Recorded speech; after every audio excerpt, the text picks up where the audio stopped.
नमस्कार। Law of attraction and युग निर्माण परिवार में आप सभी का स्वागत है।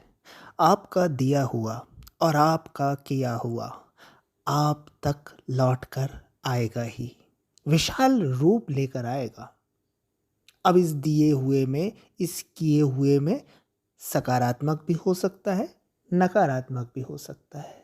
कुल मिलाकर इस अस्तित्व रूपी खेत में आप जो बो देंगे वो पककर आपको प्राप्त होगा ही। और आज हो ही रहा है, कल भी हुआ था और कल भी होगा। अगर आप सोचते हैं कि आप क्या कर रहे हैं, क्या सोच रहे हैं, इसका किसी को पता नहीं चल रहा है, इसका कोई हिसाब किताब नहीं रख रहा है, तो आप बहुत बड़ी गलती में हैं।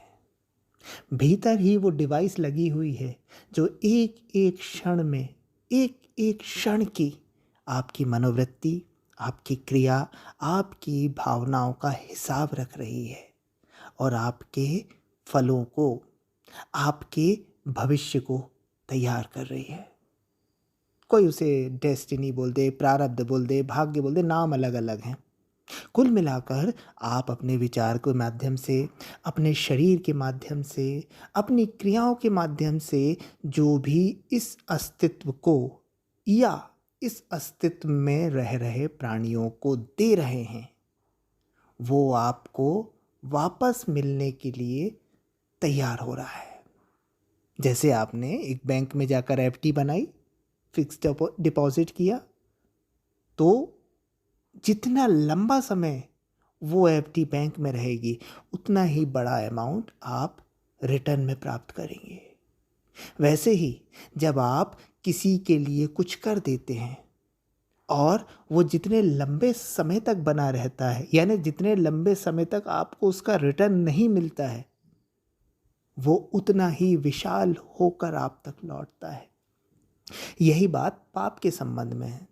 आपने किसी का बुरा सोच लिया, बुरा चाह लिया, बुरा कर दिया और उसका परिणाम तत्काल नहीं आया, तो ये मानिए कि वो विद इंटरेस्ट, ब्याज सहित आपको चुकाना है। जैसे आपने एक हाउसिंग लोन ले लिया और अब आप उसकी किश्त नहीं पटा पा रहे हैं या बहुत बड़ा अमाउंट है, तो वो धीरे धीरे धीरे जब आप उसको पेड नहीं करते हैं तो वो धीरे धीरे अमाउंट और उसका ब्याज बढ़ता चला जाता है, बढ़ता चला जाता है।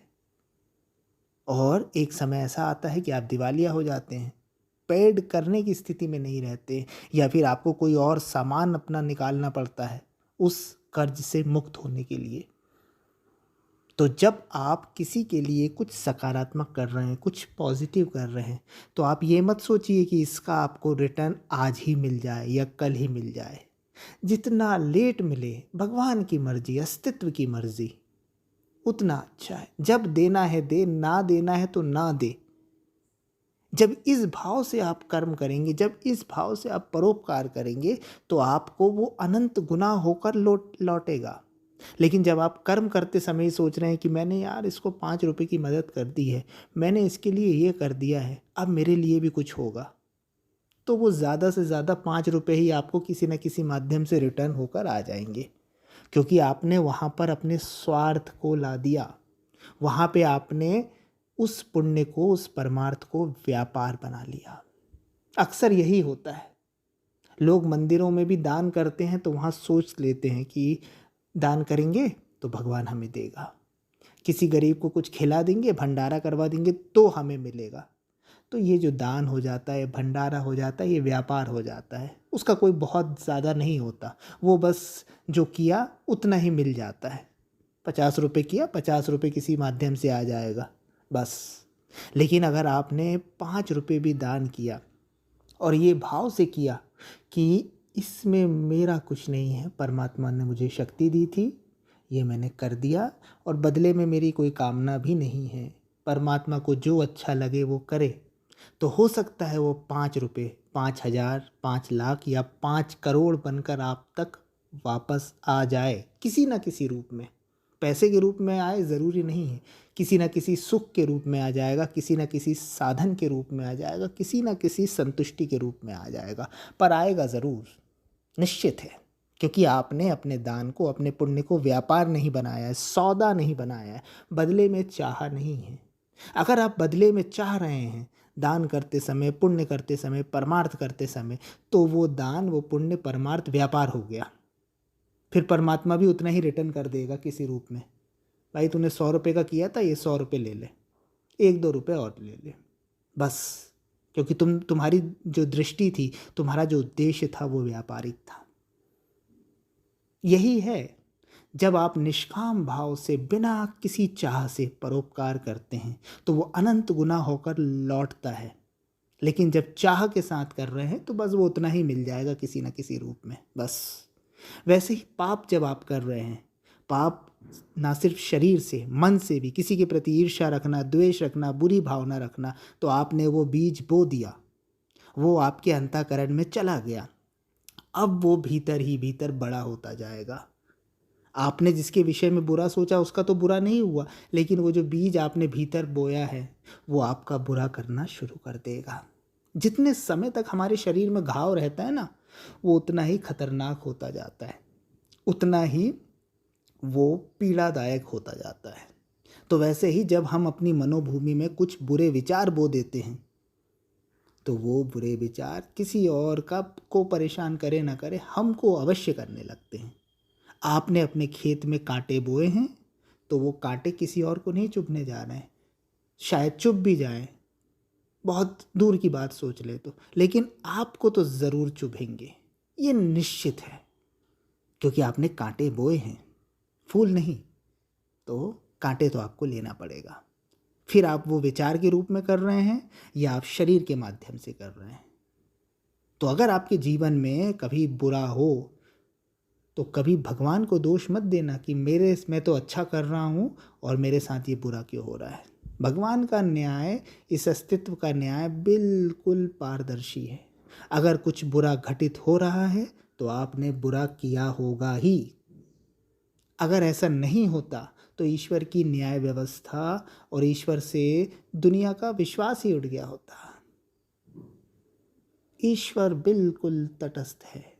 जो आप कर रहे हैं, जो आप बो रहे हैं, वही आपको रिटर्न में मिल रहा है। कल भी मिला था, आज भी मिल रहा है और कल भी वही मिलेगा, निश्चित है।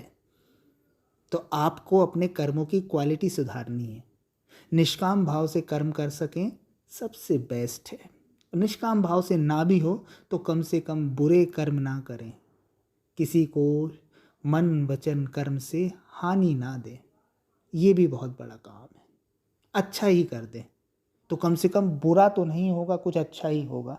लेकिन अगर आपके कर्म निष्काम हो गए, अगर आपके कर्म जागरूकता में हो गए, अगर आपके कर्म परमात्मा को समर्पित होके हो गए, तो छोटे से छोटा कर्म भी आपको बहुत ऊंचाई पर ले जा सकता है। लेकिन जब आपके कर्म लोभ में हो गए, बदले में कुछ चाह के लिए हो गए, तो वो कर्म उतना ही छोटा हो जाता है, उतना ही घटिया हो जाता है। वो लगभग ना के बराबर फल देकर समाप्त हो जाता है। तो ये परमात्मा की बड़ी, ये इस अस्तित्व की बड़ी ऐसी व्यवस्था है, ऐसी परफेक्ट व्यवस्था है कि इसमें आप कुछ कर नहीं सकते। इसलिए निराश मत होना जब दुख कष्ट पीड़ा आए तो। मान लेना यार हमने कभी किया था, आज ये कट गया, हो सकता है कल कटता तो और बड़े में कटता, आज ही कट गया, ठीक है। अब हम अपने कर्मों को सुधारेंगे, अब हम चीज़ों को अच्छा करेंगे, ताकि अगर कोई बुरे से बुरा कर्म आ भी रहा होगा तो उसकी तीव्रता कम हो जाएगी।